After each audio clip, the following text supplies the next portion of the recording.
if a company has our metadata, like these big techs, and today when we say that when the two countries stand against each other and it will be the war on the basis of the data, they'll fight on the basis of the data, what role these big techs will play there? And if for example, today US government and let's say any other country government came to Meta, okay, give us the data.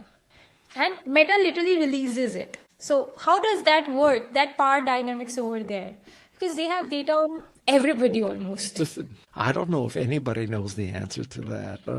But I mean, we are definitely in uncharted territory here. But I'll tell you a principle that I believe in, which is if the government or the company does not have the data, they cannot do anything with it. So if you prevent people from getting the data, that's a lot better than trying to get the data back or ensure that they're not using the data. So you cannot use what you don't have. So don't give it to people. That's true, but like as we live in today's generation and we have all these AI tools around us, and when we are literally pouring out all our emotions when we're talking to a LLM model like ChatGPT, Yeah.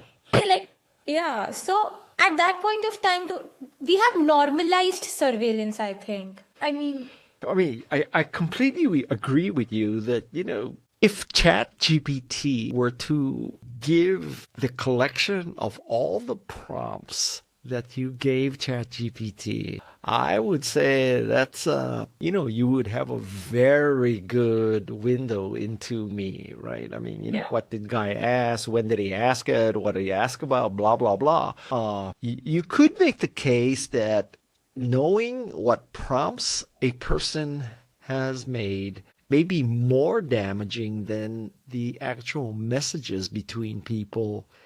And this is a whole new subject, and I hope that somebody creates the signal of LLMs. I would love to use an LLM that was end-to-end encrypted and that the company did not store any of the prompt and did not use the prompt for the learning model. Yeah. Which is to say, it would be the signal of LLMs. I think that would be I would switch to that in a second. Yes. And today's generation, I think, in the youth especially, they don't trust the people around them, but they trust a model to disclose the deepest of their feelings and everything. So why do you think that shift is there? Specifically in the age group of 20s, we see that a lot.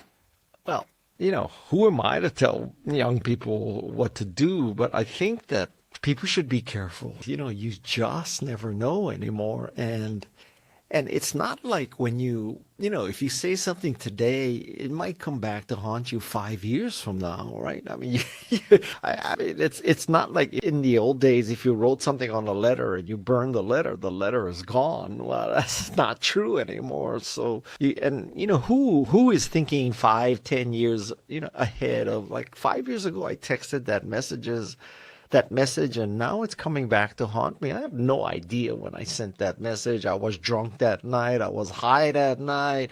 I threatened somebody's life. I can barely remember sending that text message, right? But right now, the control of that letter is in somebody else's hand. You forgot it, but that person still holds your letter. And that's the LLM you're chatting to or whatever you're saying. It's not going away. It's still there and will exist till the time they want it to exist.